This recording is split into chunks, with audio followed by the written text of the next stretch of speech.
Mr. President, kuservinze emyaka 26, is this how you should pay me? Mr. President, atulagana mukalu na kusabira. Is this how I should be paid? Mgana ange balamu. Nino bakabuno bwenjagala onyambo ntwali wa president.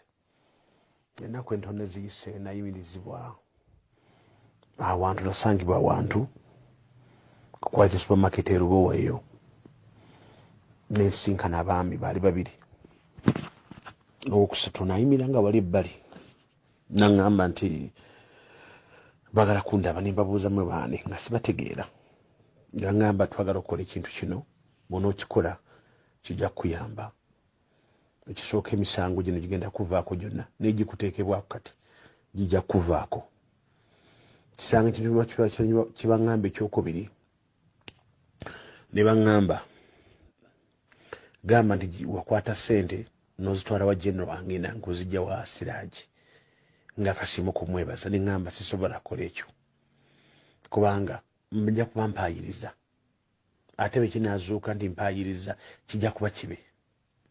Kati mukwana wange balamu awo nze wentuuka nenziruka famire nempa amagezi nega nti edduka kubanga abantu bano bagenda kukwata bakutte. Kati mba nkyali awo nendaba nga waliwo ate abantu abamu ngenda okulya nti waliwo abanoonya nga simanyi, naye abantu b'omwoyo omulungi ne bambuulira. Kwe kukwata ne ninnya ennyonyi ne nva Uganda nezijja ne South Africa Sudi. Naye navaayo ng'obulamu bwange butiisa kubanga nawe bwe ssaawa 24 oba nkikiriza, bwe mba nkikiriza emisango egyanteekebwako egya conspiracy, emisango egyanteekebwako simanyi nafoginga covid, simanyi something nfoginga ntya covid certificate nga sikola Ministry of Health, ng'ate ne ku dashboard bagambibwa nti kwendi eya system. Lwaki tebabuuza ba system? Lwaki banoonya nze? Naye ebyo byonna bijja kuzuuka amazima. Naye nsaba na Uganda, nsaba ne president mukubire omulanga nti agendeko mu ofisi ya Franklin Kalema. Franklin Kalema talina buzibu, naye waliwo abantu abamuliko. Waliwo omwami gwe bayita wangambire tebamuyita Kakuuka bakawuuka, simumanyi tandaba nko naye ndowooza tantubuuzanganyaganako. Naye bangambye nti ye akwata n'asindikira mukyala we eri, bonna bali mu justice yemu.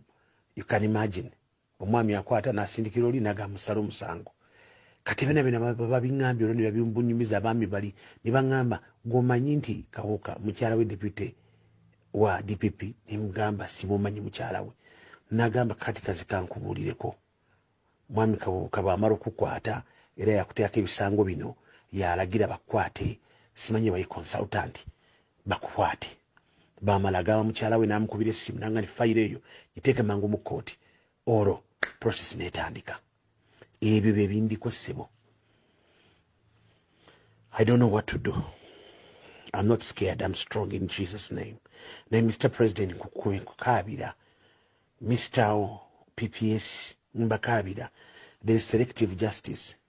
Catherine Kusasi atasobola kubeera bweru, yagenda free.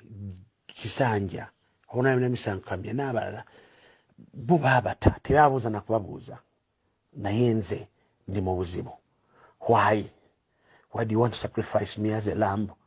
Mwana onyereze wange ndi mutalabayo kintu kyonna. Why now?